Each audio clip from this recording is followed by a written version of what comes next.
آج ہم اپنے معاشرے میں دیکھتے ہیں کہ منکر اور فحش بھی جاری ہے اور نمازیں بھی پڑھی جا رہی ہیں. اللہ اس کا کلام تو سچا ہے. ہمیں اپنی ہماری نظر جو ہے وہ اپنی نمازوں پہ ڈالنی پڑے گی ہمیں, کہ کہیں یہ نمازیں ہماری صرف اور صرف ایسی پڑھی جا رہی ہوں, اللہ تک نہ پہنچ رہی ہوں. یہ وہ نمازیں ہیں ہی نہیں جو مقصود اللہ کا تھا. جب فحش اور منکر جاری, اب آپ یہ دیکھیں نا کہ نمازیں پڑھ رہے لوگ اور تمام وہ برے کام, سودی لین دین ہو, رشوت کا لین دین ہو, نمبر 2 مال بیچنا ہو, ملاوٹ ہو, جھوٹ ہو, غیبت ہو, اپنی عورتوں پہ تشدد ہو, بھائی بہنوں کا حق ہو, ماں باپ کی بے حرمتی ہو, کوئی ایسا کام نہیں ہے جو نہ کر رہے ہوں. مطلب بھاگے چلے جائیں گے پہلی صف میں نماز پڑھنے کے لیے, تکبیر اولیٰ فوت نہ ہو جائے, اذان ہوتے ہی مسجد میں سب سے آگے بیٹھیں گے, لیکن پتہ لگا سودی کاروبار کرتے ہیں. اب آپ یہ دیکھیں کہ اگر آپ کو نماز برائی سے نہیں روک رہی تو کہاں آپ کی نماز ہو رہی ہے. پھر نماز جو ہے نا, قرآن نماز پڑھنے کا حکم نہیں دیتا, نماز قائم کرنے کا حکم دیتا ہے. جب آپ نے اللہ اکبر کہا اور اللہ کو آپ نے بڑا مان لیا, اب اللہ آپ کی نماز میں آپ کے ساتھ بڑا ہے, تو آپ کے بازاروں میں, آپ کے گھروں میں, آپ کی سڑکوں پہ, آپ کے رشتوں میں, ہر جگہ اللہ بڑا ہونا چاہیے. اگر آپ نے اللہ اکبر کانوں پہ ہاتھ لگاتے ہوئے کہہ دیا کہ ہم نے سب کچھ پیچھے چھوڑ دیا اور صرف اللہ کو بڑا مان لیا, تو اسے پوری زندگی میں بڑا ماننا ہے.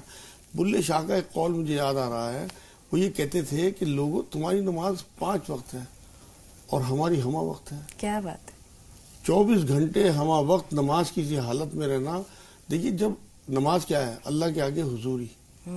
اگر آپ کا مقصد 24 گھنٹے صرف اور صرف حضوری ہوگی نا اللہ کے آگے, اپنے آپ برائی سے رک جائیں گے, فحش اور منکر سے رک جائیں گے, جو نماز کا حاصل ہے. بالکل مجاز صاحب ادھر ہی آ رہے ہیں. میرے سوال کا کچھ آپ نے ضمناً ابھی جواب دے ہی دیا. آپ نے کہا کہ یہ وہ نماز نہیں ہے جو اللہ کو مقصود تھی. تو اللہ کو مقصود کیسی نماز ہے, صحابہ کے معمول کے مطابق کیسی نماز ہے, اور جیسے آپ نے کہا کہ ہمہ وقت اللہ کے سامنے حضوری, نماز کی کیفیت میں اللہ سامنے ہے, جی اس کو برقرار رکھنا, کیفیت کو, اس کیفیت کو 24 گھنٹے, سفر ہے, حضر ہے, انسان نیند کی حالت میں ہے, بیداری کی حالت میں ہے, ہر وقت اللہ کے حضوری حاضر رہنا, اس کا احساس, اس کا ادراک, یہ چیزیں ہمیں نماز سکھاتی ہے. لیکن ہم تو دیکھتے ہیں کہ نمازوں میں ہم ان چیزوں کو قائم ہی نہیں رکھ پاتے. نمازوں کے بعد کیا کریں؟ اصل میں پہلے تو ہمیں اپنی اصلاح کرنی پڑے گی نیتوں کی. آج جو معاشرے میں نماز میں دیکھتا ہوں نا, لوگ جو ہیں یہ تو عادتاً پڑھ رہے ہیں کہ بچپن سے عادت پڑ گئی, ماں باپ نے عادت ڈال دی, یا معاشرے میں چلن ہے نماز کا کہ بھئی سارے بازار والے نماز پڑھ رہے ہیں, محلے والے پڑھ رہے ہیں, تو ہم بھی پڑھیں گے. یا کاروبار کا کوئی خطرہ کہ نماز پڑھنے سے ہمارا کاروبار چل جائے گا یا نقصان نہ ہو جائے, اس وجہ سے, اس ڈر کی وجہ سے اللہ کے لیے نماز پڑھنے والے بہت کم لوگ ہیں. قرآن میں اللہ رب العزت نے سورہ انعام ہے 6 نمبر سورت, اس کی 162 نمبر آیت میں یہ بات کہی ہے کہ اے نبی لوگوں سے کہہ دو کہ میری تمام عبادات, میری نمازیں, میرا جینا, میرا مرنا سب اللہ کے لیے ہے, صرف اور صرف اللہ کے لیے جو تمام جہانوں کا مالک ہے. اب آپ یہ دیکھیے کہ اگر نماز آپ کی صرف اور صرف اللہ کے لیے ہوگی, آپ کوئی ناول پڑھ رہے ہوں یا کوئی آپ دلچسپی اور کوئی گیم دیکھ رہے ہوں, آپ کے پیرنٹس بھی آوازیں لگاتے نا, آپ کے کانوں میں آواز ہی نہیں آتی. یہ میڈیٹیشن, یہ توجہ, یہ اخلاص ہے. اصل میں آپ ایک بار اللہ کے آگے حاضر ہونے کا آپ نے تصور کیا, اس کے بعد سب پیچھے رہ گیا. یہ جو تصور تھا صحابہ کرام کے, تو میجر آپریشن ہوئے ہیں نماز کی حالت میں. آپ یہ دیکھیں صحابہ کا جو آپ نے ذکر کیا ہے, ان کا تو سارا معاملہ ہی ایسا تھا کہ سب کچھ بھول جاتے تھے, پتہ ہی نہیں ہوتا تھا کہ دنیا میں کیا ہو رہا ہے. یہ ہے اصل بات کہ ہمیں نماز میں, اس کے بعد ہمارا تو حال یہ ہے کہ ہم نیت باندھتے ہیں جب پتہ ہوتا ہے ہم نماز پڑھ رہے ہیں, سلام پھیرتے ہوئے یاد آتا ہے کہ ہم نماز میں تھے. باقی سارا ذہن ہمارا کہاں رہتا ہے, کچھ بھی نہیں پتہ ہوتا. قرآن میں اللہ رب العزت نے سورہ نساء ہے 4 نمبر سورت, اس کی 43 نمبر آیت میں یہ بات کہی ہے کہ جب تم نشے کی حالت میں ہو تو تم نماز کے قریب نہ جاؤ. یہ اس ٹائم کے لوگوں کے لیے تھی, جب تک کہ تم لا تقربوا الصلاۃ وانتم سکارى, کہ جب تک تمہارا دل و دماغ جو ہے وہ سمجھنے نہ لگے کہ تم کیا کہہ رہے ہو. اب ہم نماز کی نیت تو مان لیتے ہیں, پڑھتے بھی رہتے ہیں جو قرآن کی آیت ہیں, ہمیں پتہ ہی نہیں ہوتا ہم کیا پڑھ رہے ہیں. اگر ترجمہ ہمیں کم سے کم نماز کا ہی ترجمہ یاد کر لیں تو ہمیں پتہ تو ہو کہ ہم اللہ کے آگے کیا بات رکھ رہے ہیں, کیا باتیں اللہ سے کر رہے ہیں. ہمیں پتہ ہی نہیں. جب قرآن یہ بات کہہ رہا ہے کہ تم جب تک سمجھنے نہ لگو کہ تمہاری زبان, تمہارا دل, تمہارا دماغ سب ایک ہے, پتہ لگے کہ تم زبان سے کیا پڑھ رہے, تمہارا دماغ سمجھ رہا ہو, تمہارے دل میں بات ہے. میں نے دیکھا جو عرب کے لوگ ہیں, ہم وہاں نمازیں پڑھتے تھے ماشاءاللہ, تو امام صاحب کئی جگہ قرآن میں جہاں کوئی ایسی آیت آئی سختی والی تو رونے لگتے تھے، رقت طاری ہو جاتی۔ تو آج تو بالکل معاملہ بالکل مجاہد صاحب یہی کیفیت جو تھی نا، ہم یہ دیکھتے ہیں کہ کئی درجہ آگے بڑھ کر صحابہ اکرام میں پائی جاتی تھی۔ جیسے آپ نے کہا کہ میجر آپریشن ہو جاتے تھے، ایک صحابی کا واقعہ ہے کہ ان کو گینگرین ہو گیا، کہا گیا کہ بھائی پیر کاٹنا پڑے گا، تو ان سے کہا کہ کب کاٹیں؟ انہوں نے کہا جب میں نماز کی حالت میں ہوں، جب میں نماز کی حالت میں ہوں تم اب میرے پیر کو کاٹ ڈالنا۔ ان کا پیر کاٹا بھی گیا، پٹی بھی باندھی گئی اور انہیں کچھ خبر نہیں۔ حضرت عبداللہ بن زبیر کا حال یہ تھا کہ وہ جب نماز کے لیے کھڑے ہوتے تھے تو ان کے سر پر پرندہ بھی آ کر بیٹھ جاتا تھا تو انہیں خبر نہیں ہوتی تھی۔ لمبے لمبے رکوع، لمبے لمبے سجود، لمبا لمبا قیام۔ اسی طرح ہم یہ دیکھتے ہیں کہ ایسی بھی کیفیت پائی جاتی ہے کہ ایک مرتبہ نماز کی ادائیگی کے دوران جو امام تھے انہیں یہ لگا کہ شاید ایک رکعت کچھ کم ہو گئی ہے، تو جب انہوں نے اپنے مقتدیوں سے تصدیق کے لیے پوچھا کہ بھئی کیا واقعی ایک رکعت میں نے کم پڑھائی ہے، تو ایک شخص کہنے لگے کہ ہاں ایک رکعت آپ نے کم پڑھائی ہے۔ تو ہوتا یہ ہے کہ جب آپ 4 رکعت ادا کرتے ہیں تو ہر رکعت میں اپنے ایک باغ کا تصور کرتا ہوں، آج میرا ایک باغ رہ گیا۔ تو آپ یہ دیکھیں کہ ایسی بھی کیفیت ہے، یہی حالت ہے۔ دیکھیے ایک سخت حدیث ہے لیکن سنانی بڑی ضروری ہے۔ حضور نے فرمایا، اللہ کرے وہ زمانہ نہ ہو ابھی، کہ آخری زمانے میں مسجد نمازیوں سے بھری ہوئی ہوں گی لیکن ان میں ایک بھی صاحب ایمان نہیں ہوگا۔ یہ بڑی سخت حدیث ہے۔ آپ یہ دیکھیں کہ اسلام میں اور ایمان میں فرق ہے۔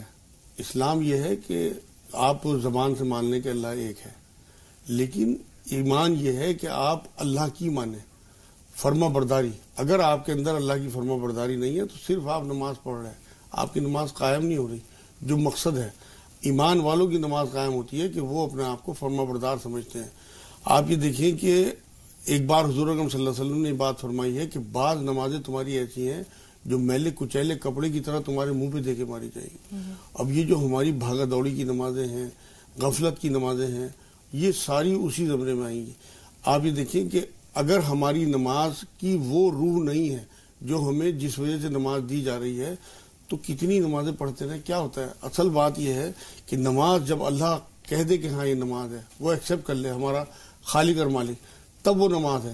ہمارا تو حال یہ ہے کہ ہم 3 بار آپ یہ دیکھیں کہ اہم ترین ستون بتایا حضور صلی اللہ علیہ وسلم۔ ایک صحابی نماز پڑھ رہے تھے، حضور نے جب انہوں نے سلام پھیر لیا بلایا اپنے پاس کہ تمہاری نماز نہیں ہوئی۔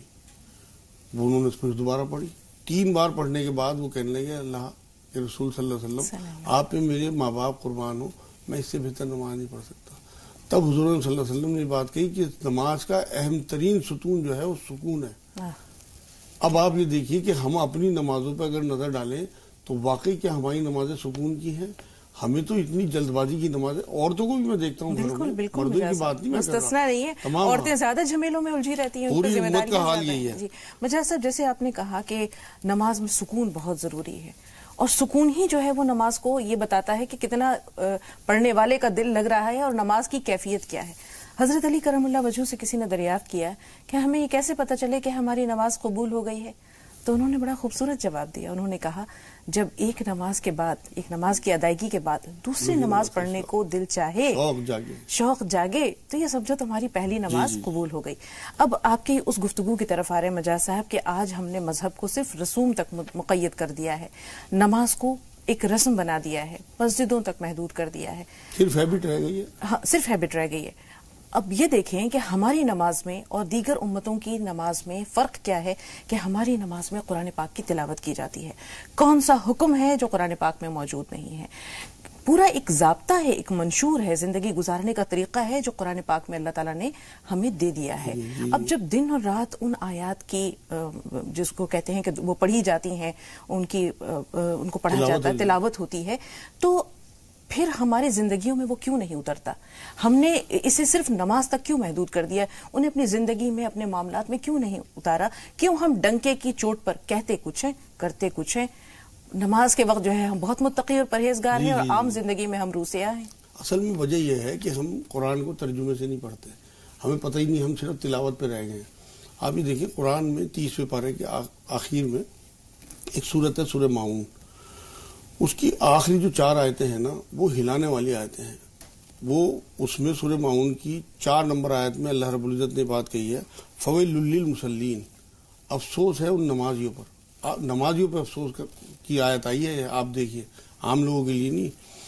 الذین هم عن صلاتہم ساہون، جو غفلت کی نمازوں سے جو غافل ہیں، مطلب غفلت کی نمازیں پڑھتے ہیں جلدی جلدی، یا کبھی پڑھی کبھی نہیں پڑھی. اسی آیت میں آگے اگلی آیت میں فرمایا الذین هم یراؤون، جو ریاکاری کرتے ہیں، مطلب دکھاوے کی نماز پڑھتے ہیں. عمل میں شرک، منافقوں والی حرکت ہے کہ دکھاوا دوسروں کے لیے نماز. اصل میں تو خوشنودی ہمیں اللہ کی حاصل کرنی ہے، لوگوں کو دکھانے کے لیے جو نماز پڑھتے ہیں ان کے لیے یہ بات کہی گئی. اور آخری آیت میں وَيَمْنَعُونَ الْمَاعُونَ، مطلب جو لوگوں کو ضرورت کی چیزیں نہیں دیتے. جب تک آپ کو جو چیزیں اللہ رب العزت نے دی ہیں وہ اگر آپ لوگوں میں نہیں بانٹ رہے ہیں تو آپ کی نماز قائم نہیں ہو رہی. یہ بہت ضروری ہے کہ اللہ کی دی ہوئی نعمتوں کو ان محرومین میں بانٹنا. یہ نماز کا حصہ ہے، لوگوں کی سمجھ میں نہیں آتی کیونکہ ترجمہ نہیں پڑھتے، معلوم ہی نہیں ہے قرآن ہمیں کیا دے رہا ہے. آپ یہ دیکھیں کہ حضور اکرم صلی اللہ علیہ وسلم کی نمازوں کا حال، جب وہ یہ کہہ رہے ہیں جو بھی آپ نے بات کہی ہے کہ نماز میری آنکھوں کی ٹھنڈک ہے. مومن کی معراج کہا، مسلمان کی معراج نہیں کہا. اصل میں مسلمان میں اور مومن میں فرق ہے. یہاں دنیا میں تو ہمارا اسلام چل جائے گا، میونسپلٹی میں گورنمنٹ کی ہمیں جو پالیسیز ہوتی ہیں ان میں فائدہ اٹھانے کے لیے چل جائے، لیکن اوپر اسلام نہیں، ایمان کی ضرورت ہے. وہاں قلبی ایمان، مطلب وہ جو بات کہتے ہیں نا کہ زبان سے کہہ دینا، اقرار باللسان، وہ تو اسلام ہے. تصدیق بالقلب جو ہے نا وہ ایمان ہے اصل چیز. مجھے صاحب انہی 3 آیات کی طرف آ رہے ہیں جن کا بھی آپ نے تلاوت کی اور ترجمہ پڑھا کہ فویل للمصلین الذین هم عن صلاتہم ساہون الذین هم یراؤون. اب آپ یہ دیکھیں کہ یہ مسلمان تو ہیں ہی نہیں، یہ تو منافقین سے بھی گئے گزرے ہیں. بظاہر مسلمان ہیں لیکن آخر میں آ رہا ہے الذین هم یراؤون. یہ ریاکاری کر رہے ہیں. ریاکاری کرنے والا نفاق میں منافق ہے، اور منافق کا درجہ کیا ہے؟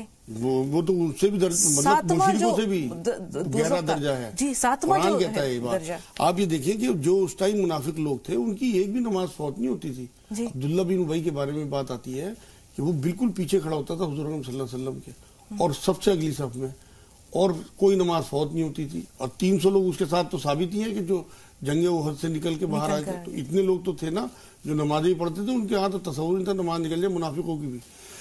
ہمارے ہاں تو میں دیکھتا ہوں کہ فجر میں لوگ نہیں ہوتے. اگر فجر میں جو لوگ ہوتے ہیں وہ بھاگا دوڑی کی ایک دم سنتیں پڑھیں گے، آگے امام صاحب تلاوت کر رہے ہوتے ہیں. آپ یہ دیکھیں جو بھاگا دوڑی کی آپ سنتیں پڑھ رہے ہیں، ایک تو آپ قرآن کی آیت کا مذاق اڑا رہے ہیں. قرآن میں اللہ رب العزت نے بات کہی ہے کہ جب قرآن پڑھا جائے تو خاموش رہو اور غور سے سنو تاکہ تم پہ رحمت ہو. آپ اس آیت کی مذاق اڑا رہے ہیں. حضور نے بات فرمائی کہ جب فرض نماز کی اقامت کہی جائے تو اس کے بعد کوئی نماز نہیں ہے، فوراً سلام پھیر کے آپ کو نماز میں. ایک جب آپ گھر سے نہیں پڑھ کے آ رہے تو آپ جلد بازی کی پڑھو گے جلدی سنت ہے. تو وہ ساری چیزیں ان آیتوں میں آ جاتی ہیں، سورہ ماؤن کی جو آیتیں ہیں. 2 کالرز ہیں لیکن ایک چھوٹا سا سوال مجاز صاحب. اول تو نماز نہ پڑھنا، دوسرے جیسے آپ نے کہا کہ افراتفری کی نماز پڑھنا، تیسرا ہے سوال کہ نماز تو پڑھنا لیکن اس کو رسم کی صورت میں ادا کر کے اس کی تعلیمات کو فراموش کر دینا. ہماری بات ایسے، یعنی آج کا جو موضوع ہے یہ ایسے لوگوں سے متعلق ہے جو نماز پڑھتے ہیں، نماز قضا نہیں کرتے، نماز نہیں چھوڑتے، لیکن ان کے نماز میں پڑھی جانے والی آیات کو نہ سمجھتے ہیں نہ زندگی میں اتارتے ہیں. تو ان کا انجام کیا ہے مجاز صاحب؟ اصل معاملہ یہی ہے کہ ایسے لوگوں کے لیے تو اللہ ہی افسوس کہہ رہے ہیں. آپ یہ دیکھیں کہ قرآن میں اللہ نے یہی تو بات کہی کہ ایسے نمازیوں کے لیے افسوس ہے. فویل للمصلین، یہ نمازیوں پہ تو افسوس کہا گیا. جب تک آپ کو جس کے لیے آپ نماز پڑھ رہے ہیں اس کی بارگاہ میں کھڑے ہو کے اس کی موجودگی کا احساس نہ ہو تو آپ کی صرف اور صرف نماز عادتاً پڑھی جا رہی ہے، صرف ہیبیچل، جیسے ریچول ہوتا ہے کسی چیز کا، کہ آپ کی نماز کی روح نہیں ہے. مردہ نمازیں نہیں لے گا اللہ پاک. اللہ اپنے آپ کو حی القیوم کہتا ہے. اگر آپ کی نماز میں سے روح نکل گئی، صرف جسم جائے گا. جسم کو کیا کہتے ہیں؟ لاش، ڈیڈ باڈی. تو ڈیڈ نمازیں تھوڑی لے لے گا اللہ پاک جو اپنے آپ کو حی القیوم کہہ رہا ہے. اس لیے میڈیٹیشن کے ساتھ، توجہ کے ساتھ، حضوری کے جذبے کے ساتھ، ہم وقت ہمتن اللہ کو حساب دینے کے حساب سے، ہم نے اصل میں مسئلہ یہ ہے کہ نماز کو صرف عبادات کو سب کچھ سمجھ لیا. اسلام جو ہے نا، ایک روایت میں بات آتی ہے کہ 3 فائلیں پیش ہوں گی اللہ کے آگے. سب سے پہلے تو شرک کی فائل، وہ کلیئر ہونے کے بعد پھر حق العباد کی فائل. اگر وہ بھی کلیئر ہوگی تب اللہ کے حق کی فائل ہوگی. ہمارے حق العباد کا معاملہ یہ ہے کہ ہم نے نمازوں کو تو سب کچھ سمجھ لیا. اصل بات یہ ہے کہ ہمیں معاملات پہ بھی نظر رکھنی ہے. ہو سکتا ہے اللہ اپنے حق معاف کر دے اگر ہمارے حق العباد صحیح ہوں. تو ہمیں اپنی نمازوں کو بالکل اس تصور کے ساتھ بازار میں آ جانا ہے، مسجدوں سے گھروں سے نکل کے معاملات میں رشتوں میں، کہ ہمیں اللہ دیکھ رہا ہے اور ہمیں اسی کا حساب، اور پھر اگلی بار پیشی ہے، اگلے نماز کے وقت میں پیشی ہے، تو کیا منہ لے کر جائیں گے اللہ کے حضور؟ بالکل جو ہم اللہ کے تصور کے ساتھ نماز پڑھتے ہیں مسجدوں میں، وہ اس تصور کو ہمیں باہر لانا ہے اور اپنے معاملات میں اور لوگوں کے حقوق دینے میں اپنا حق چھوڑتے رہیں گے تب اللہ اپنے حق معاف کرے گا۔ صاحب 2 کالر ہیں آپ معذرت کے ساتھ۔ شیخ عقیل بھائی پہلے آپ سے مخاطب ہیں، سوال بتائیے۔ ہیلو جی عقیل بھائی مہاراشٹر سے بول رہے ہیں آپ، فرمائیے سوال کیا ہے؟ ہاں مہاراشٹر سے بول رہا میں، یہ ہمارا لڑکا ہے محمد سفیان جی، وہ 13 سال کی عمر ہے اس کی، وہ بستر میں پیشاب کرتا، نماز کے لیے اٹھتا نا وہ، جی تو میرا نماز جو تھی فجر میں ڈیلی اٹھتا نماز کے لیے، بستر میں پیشاب کرتا، تو عالم صاحب سے پوچھنے کا ہماری جگہ کیا ہے؟ ٹھیک ہے، اناؤ چل رہے ہیں ثاقب بھائی کے پاس۔ جی ثاقب بھائی۔ جی السلام علیکم۔ وعلیکم السلام ورحمۃ اللہ وبرکاتہ۔ جی بھائی۔ جی السلام علیکم۔ وعلیکم السلام ورحمۃ اللہ وبرکاتہ۔ سن رہے ہیں ثاقب بھائی آپ کو؟ جی جی سب خیریت ہے، ہم موہان سے بول رہے ہیں، اناؤ موہان سے۔ جی جی آپ کا استقبال ہے، سوال بتائیے۔ جی ہمارے تھوڑی پریشانی ہے کہ ہمارا ایک سوال، پہلا سوال تو یہ ہے، جیسے جماعتیں آتی ہیں کہتے ہیں 4 دن لکھاؤ، 6 دن لکھاؤ، 1 ہفتہ مہینہ میں 40 دن لکھاؤ۔ لکھیم پور سے عائشہ ہمارے ساتھ ہیں۔ عائشہ آپ سے مخاطب ہے، سوال بتائیے۔ جی السلام علیکم باجی۔ وعلیکم السلام ورحمۃ اللہ وبرکاتہ۔ جی بہن۔ جی ہمیں اپنے بالوں کے بارے میں پوچھنا ہے، ہمارے بال پتلے بہت ہیں اور ان کی گروتھ نہیں ہو رہی ہے، جھڑتے بھی بہت زیادہ ہیں۔ ٹھیک ہے، تھوڑا سا انتظار، روشن سے ہاں اور بھی کوئی سوال ہے؟ جی ایک اور سوال ہے ہماری خالہ کے لیے۔ ہماری خالہ کے ہاتھ میں گٹھیا ہو گئی ہے، وہ بہت زیادہ پریشان ہے، 3-4 سالوں سے انہیں یہ پرابلم ہے، اور وہ شوگر پیشنٹ بھی ہیں، ٹھیک ہے، ان کا گال بلیڈر بھی نکل چکا ہے۔ ٹھیک ہے ٹھیک ہے، تھوڑا سا انتظار۔ کانپور سے روشن۔ جی روشن سوال بتائیے۔ ہماری آواز آپ تک پہنچ رہی ہے روشن؟ ایسا لگتا ہے روشن انتظار نہیں کر سکی۔ 13 سال کا بچہ ہے، بیڈ ویٹنگ کا مسئلہ ہے مجھے صاحب۔ ہاں ان کو یہ چاہیے کہ ایک تو اسے تصویر یاد کرا دیں، یا رحمان یا رحیم یا اللہ، صرف ایک تصویر پڑھ لیا کرے، اور انار کا چھلکا آتا ہے دیسی دوائی والوں کے یہاں مل جائے، اسے لے کے پیس لیں اسے، اور آدھا چمچ انار کا چھلکا یا 1 چمچ، 13 سال کا ہے تو 1 چمچ انار کا چھلکا رات کو سوتے ہوئے اسے دیں، اور 5 دانے پستہ کے، ہرا والا جو پستہ آتا ہے سادہ پستہ جو حلوائی برفی میں ڈالتے ہیں، وہ والا پستہ 5 یا 10 دانے اسے رات کو کھلا دیں، اور 15 دن کے لیے اس کے مغرب کے بعد کا پانی بند کر دیں، مغرب تک ہی کھانا پانی سب دے دیں، اس کے بعد پانی نہ پیے، انشاءاللہ تعالیٰ بالکل پیشاب کرنا بند کر دے گا بستر میں۔ جی ایک سوال ہے کہ بال بہت تیزی سے جھڑ رہے ہیں اور پتلے ہو گئے ہیں۔ ہاں انہیں یہ چاہیے کہ سر میں کافور اور ناریل کا تیل روز رات کو ملیں، کم سے کم 1 دن چھوڑ کے ملیں، اور ہربل شیمپو صبح کو یوز کیا کریں، اس سے جھڑنے بند ہو جائیں گے۔ جب جھڑنے بند ہو جائیں تو پھر 3 طریقے کے تیل ملا کے رکھ لیں اور ان کی مالش کیا کریں ہفتے میں 2 بار، ایک تو بادام کا تیل، ایک زیتون کا تیل اور ایک ناریل کا تیل، 3 یہ تیل ملا کے اور برابر مقدار میں ملا کے رکھ لیں، ہفتے میں 2 بار مالش کریں۔ ہربل شیمپو یوز کریں، بازار کے شیمپو بند کر دیں۔ ان ربی علی کل شیء حفیظ 1 تسبیح، لا حول ولا قوت الا باللہ 3 تسبیح، 40 بار آیت کریمہ، 5 نمازوں کی پابندی، انشاءاللہ بال ان کی حفاظت میں۔ گٹھیا سے نجات ہاں اس کے لیے انہیں چاہیے کہ کوٹ مٹی، مہندی پتہ اور کلونجی برابر مقدار میں پسوا کے رکھ لیں، اور 1 چمچ کھانے کے بعد دونوں ٹائم انہیں دیں۔ 3 انجیر صبح کو نہار منہ دیں، اور یا سلام یا مومن یا اللہ 300 بار، یا رحمان یا رحیم یا کریم 300 بار، اور لا الہ الا انت سبحانک انی کنت من الظالمین 40 بار پڑھیں، اور چلتے پھرتے یا سلام یا اللہ یا سلام یا اللہ یہ پڑھتے رہیں، انشاءاللہ 6 مہینے میں گٹھیا ختم ہوگی۔ کم سے کم یہ دوائی اتنے دن چلانی ہے ان کی۔ جی گوا سے اسماعیل بھائی، فرمائیے اسماعیل بھائی سوال کیا ہے؟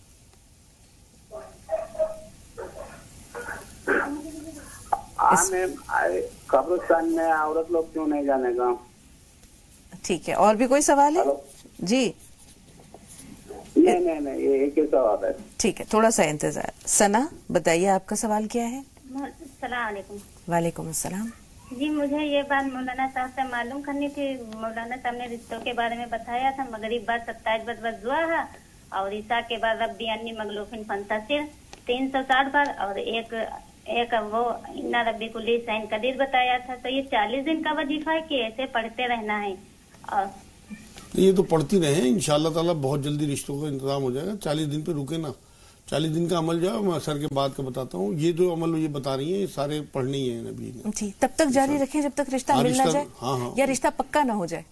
نہیں رشتہ آنا شروع ہو جائیں گے انشاءاللہ, پھر چاہے چھوڑ دیں, پکا ہی ہو جائے گا اللہ نے چاہا تو. جو بھی رشتے آئیں گے انہی میں ہی ٹک جائے گا رشتہ انشاءاللہ. قبرستان میں عورتوں کا جانا بالکل جائز ہے, کوئی منائی نہیں ہے, لیکن اس لیے منع کرتے ہیں جنازوں کے ساتھ جانے کو کیونکہ مردوں کا ایک ہجوم ہوتا ہے اور عورت کے خلط ملط کو اسلام اجازت نہیں دیتا.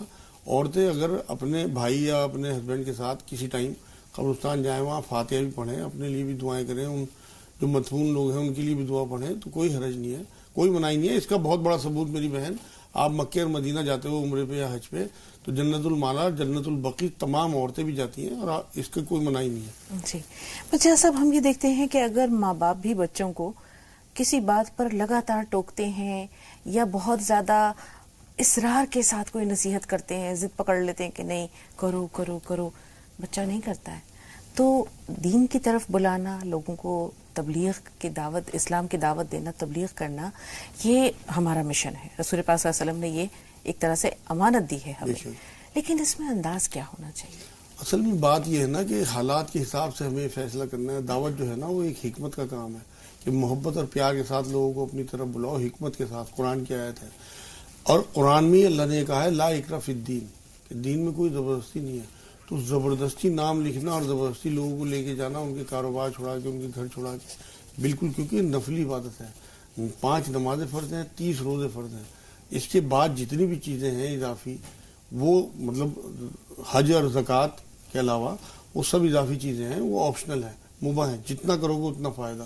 کوئی اگر 3 دن کی جماعت میں جاتا ہے تو وہ اپنی توبہ کے لیے کوئی حرج نہیں ہے. اپنا کاروبار اتنا تو کم سے کم آدمی ادھر ادھر کر ہی سکتا ہے. تو اگر بہت لمبی اس کے لیے نہ جائے تو کم سے کم, لیکن زبردستی لے جانا, نام زبردستی لکھ کے ان کے اوپر تشدد کے ساتھ اس طرح سے بہیو کرنا, وہ نہیں اسلام اجازت دیتا. اور سب سے بڑی بات یہ ہے کہ دلوں کا بدل دینے والا تو اللہ ہے. اس کی 2 انگلیوں کے درمیان ہے لوگوں کے دل. کیا پتا 3 دن جانے کے بعد. آپ کہہ رہی ہیں اللہ کے رسول صلی اللہ علیہ وسلم کو اللہ نے بات کہی ہے کہ اے نبی, آپ کو ہم نے دروغہ بنا کے نہیں بھیجا, آپ کو صرف اور صرف دعوت دینی ہے, اس کے بعد ہدایت ساری ہمارے ہاتھ ہے. تو زبردستی کوئی کسی کے اوپر نہیں کر سکتا دین کے. فریدہ میرٹھ سے, جی بتائیے فریدہ, سوال کیا ہے؟ فریدہ ہمیں سن پا رہی ہیں؟ السلام علیکم. وعلیکم السلام ورحمۃ اللہ وبرکاتہ. جی بہن. ہاں, مجھے میرے 2 سوال ہیں. مجھے یہ پوچھنا ہے, میں نے 4-5 دن پہلے ایک قسم کھا لی تھی ایسی غصے میں, بچے کو ڈانٹتے وقت, اللہ کی قسم کہ میں تجھے مار دوں گی. وہ بہت زیادہ مجھے تنگ کرتا ہے, لیکن میں ایسا کر نہیں سکتی, تو میں کیا کروں؟ ایک سوال یہ ہے. جی ٹھیک ہے. دوسرا؟ اور دوسرا یہ ہے, کل مولانا وہ بتا رہے تھے جس طرح جاتی ہے اس کے لیے کوئی نسخہ بتایا تھا. جس کے لیے میں بتا دوں. ٹھیک ہے. ایک اور ہیں کالر ہمارے ساتھ, مناف صاحب ممبئی سے. جی مناف بھائی. السلام علیکم. وعلیکم السلام. جی بھائی. میرے کام کوئی ہوتے نہیں ہے نا, ہر کام میں کوئی رکاوٹ ہی آتی ہے. کوئی بھی کام میں سر شروع کروں یا کچھ کرنا چاہوں تو کوئی کام نہیں ہوتا, رکاوٹ آتی ہے پورے کام میں. ٹھیک ہے, رکاوٹوں کو دور کرنے کے لیے مجاز صاحب, اس کے لیے انہیں ایک تو یہ چاہیے کہ 5 نمازوں کی اپنی پابندی رکھیں اور صلاۃ التوبہ پڑھا کریں. رات کو وطروں سے پہلے 2 نفل صلاۃ التوبہ کہ اللہ کوئی غلطی ہو گئی ہو, کوئی اور پریشانی میرے سے ایسی مطلب میری قسمت میں ہو, اسے آپ دور کر دیجئے. کوئی غلطی ہو گئی تو معاف کر دیجئے, انشاءاللہ تعالیٰ بہت جلدی معافی ملے گی. صحابہ کرام کو جب اللہ 2 نفل میں معاف کر دیا کرتے تھے, آج بھی 2 نفل میں لوگ اپنے کام کرا لیا کرتے ہیں. تو قرآن میں اللہ نے کہا ہے کہ میری جو مدد چاہو اس نماز سے اور صبر سے چاہو, تو انشاءاللہ صبر کر کے اور تھوڑا سا نمازیں شروع کریں بہت جلدی. تصویروں کے لیے انہیں یا ولی یا والی یا نصیر 300 بار اور یا ذل جلال والاکرام 300 بار, لا حول ولا قوت الا باللہ 100 بار.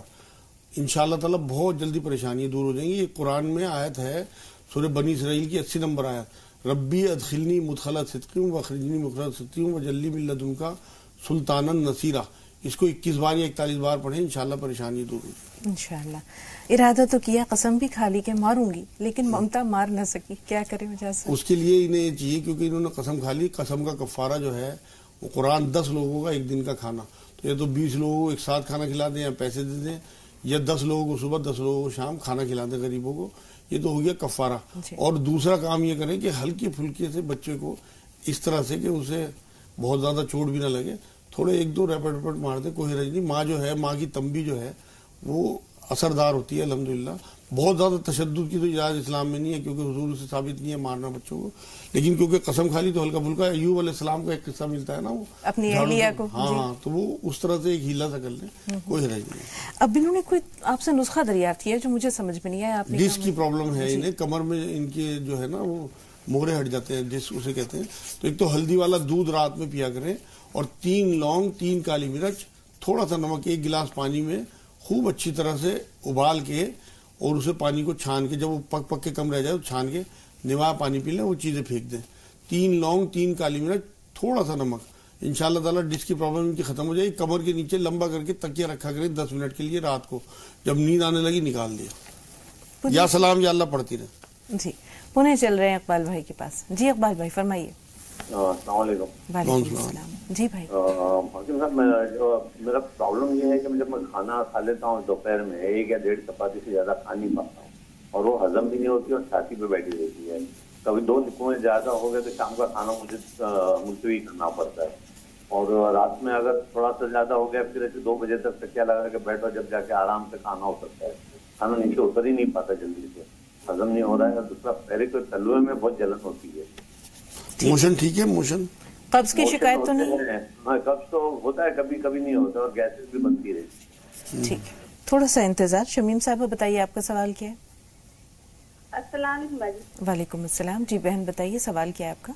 باجی میں نا جیسا ابھی کوئی وصیت رہتی ہے ماں باپ کی, تو اس وصیت کے لیے ماں باپ اگر جیتے جی کرے تو ٹھیک ہے, یا ان کے مرنے کے بعد اگر بھائی لوگ نہیں دیے تو اس کا جیسا وہ جاننا ہے میرے کو اس کے بارے میں. ٹھیک ہے, کیا ہونا چاہیے, طریقہ کیا ہے مجاز؟ اصل میں زندگی میں تو وہ گفٹ کی طریقے سے کچھ بھی کر سکتے ہیں, مالک ہوتے ہیں, کوئی بھی چیز کسی کو دے سکتے ہیں. وصیت کا مطلب یہ ہے کہ ان کی ڈیتھ کے بعد ان کی جو خواہش ہے وہ پوری کرنی چاہیے. ایک تو وصیت کے بارے میں یہ بات بتا دوں کہ یہ وارثوں کے لیے نہیں ہوتی وصیت جو ہے, اور اس 33% سے زیادہ وصیت نہیں کر سکتے. اگر کسی بچے کو انہیں مان لو اس کی خدمت سے خوش ہو کے کچھ دینا بھی ہے تو اپنی زندگی میں دیں. اگر وہ بعد میں کچھ لکھ کے جاتے ہیں وصیت کے طور پہ کسی بیٹے کے یا بیٹی کے لیے, جیسے اشارہ کر رہے ہیں کہ بھائی اگر نہ کریں, تو وہ تو ان کی ڈیتھ کے بعد تو وارث جو ہیں وہ کھڑے ہو جائیں گے, اللہ کی طرف سے طے ہو چکا کہ یہ وارثوں کا یہ حصہ ہے. تو وصیت کرنا ٹھیک نہیں ہے وارثوں کے لیے کسی بھی قیمت پہ. اگر کوئی کر جائے تو اس کی اصلاح ضروری ہے, قرآن یہ کہتا ہے. تو اگر وہ کوئی غلط وصیت کر گئے تو علماء دین سے مل کے اس کی اصلاح کریں وصیت کی. اور اگر کسی غیر کے لیے وصیت کر گئے تو اس میں بھی یہ دیکھنا پڑے گا کہ وہ 33% سے زیادہ اپنی کسی بھی چیز کی وصیت نہیں کر سکتے کسی غیر کے لیے بھی. تو اگر وہ اس سے کم یا اتنی وصیت کر گئے تو بالکل ان کے بچوں کو چاہیے کہ اس وصیت کا احترام کریں, ورنہ وہ گناہگار ہوں گے, کیونکہ وہ مالک تھے, وہ جسے مرضی جو مرضی دے کے جائیں. جی, اقبال بھائی کا مسئلہ ہاضمے کا ہے, جیسے انہوں نے بتایا کہ بہت پریشان. اس کے لیے انہیں چاہیے کہ جو کا دلیا کٹوا لیں اور اسے 2 چمچ رات کو بھگو دیں, اور صبح کو اسے پانی میں ہی پکا کے اوپر سے دودھ اور شہد تھوڑا تھوڑا ملا کے وہ ناشتے میں کھایا کریں. ہمیشہ کے لیے مسئلہ حل ہو جائے گا ان کا. ایک کام یہ کریں کہ 100 گرام کلونجی, 100 گرام میتھی بیج اور 5 یا 10 گرام ہینگ پیس لیں, اور اسے سفوف سا بنا لیں. آدھا چمچ تینوں ٹائم کھانے کے بعد لیا کریں. نہ گیس بنے گی انشاءاللہ, اور نہ یہ پریشانی ان کی رہے گی. لیکن انہوں نے تلووں میں نیچے جلن کی بات کی ہے. 1 چمچ شہد گنگنے پانی میں صبح شام پیے, تلووں کی جلن ختم ہو جائے گی. یا سلام یا مومن یا اللہ 300 بار, اور یا رحمان یا رحیم یا کریم 300 بار, 40 بار آیت کریمہ پڑھیں, انشاءاللہ پریشانی ختم ہو جائے گی. فاطمہ دلی سے. جی فاطمہ سوال بتائیے. فاطمہ میں سن پا رہی ہیں آپ؟ السلام علیکم. جی وعلیکم السلام ورحمۃ اللہ وبرکاتہ. آپا میرا بالا بہت جھڑتا بھی ہے اور سفید اتنا ہے کہ میں پریشان رہتی ہوں بہت زیادہ. کلاس 8 سے ہی میرا بہت زیادہ. میں بتاتا ہوں. ابھی آپ کی عمر کیا ہے فاطمہ؟ ابھی 35. ٹھیک ہے. ابرار بھائی آپ بتائیے آپ کا سوال کیا ہے؟ ہلو, السلام علیکم. وعلیکم السلام. ہاں جی, میرا سوال یہ ہے, یہ میری ممی کی ریڑھ کی ہڈی جو ہے وہ بڑھ رہی ہے. ہاں, شوگر تو نہیں؟ اس سے عمر ہے 50 سال کا بھی. شوگر؟ ہاں, شوگر تو نہیں ہے. شوگر نہیں ہے, اور اس کی وجہ سے پورے جسم میں سر میں چکر آنا, ہاتھ پیر سون ہونا, خون کا دوران کم ہونا. ٹھیک, غور سے سنیے مجاز صاحب کیا بتا رہے ہیں. جی مجاز صاحب. انہیں یہ چاہیے کہ ایک تو لا حول ولا قوت الا باللہ 300 بار، ان ربی علی کل شیء حفیظ 100 بار، اور چلتے پھرتے یا سلام یا اللہ، تو ان کی پڑھائی ہو گئی. 1 چمچ شہد اور آدھا چمچ نیمبو کا رس، 1 چمچ شہد اور آدھا چمچ نیمبو کا رس صبح شام 1 گلاس گرم پانی میں گھول کے پئیں، اور کوٹ مٹی، مہندی پتہ اور کلونجی یہ پسوا کے رکھ لیں، اور 1 چمچ کھانے کے بعد دونوں ٹائم لیں، اور رات کو سوتے ہوئے ہلدی کا دودھ پیا کریں. انشاءاللہ تعالیٰ ان کی ہڈی جو بڑھ رہی ہے وہ کم ہونی شروع ہو جائے گی بہت جلدی. اور جو ہاتھ پیر سن ہو رہے ہیں، شوگر نہیں ہے تو 5 منقع اور 5 کاجو، سفید کاجو سادے روز کھایا کریں. انشاءاللہ تعالیٰ ان کی پریشانی دور ہو جائے گی، ہاتھ پیر بھی سن نہیں ہوگا.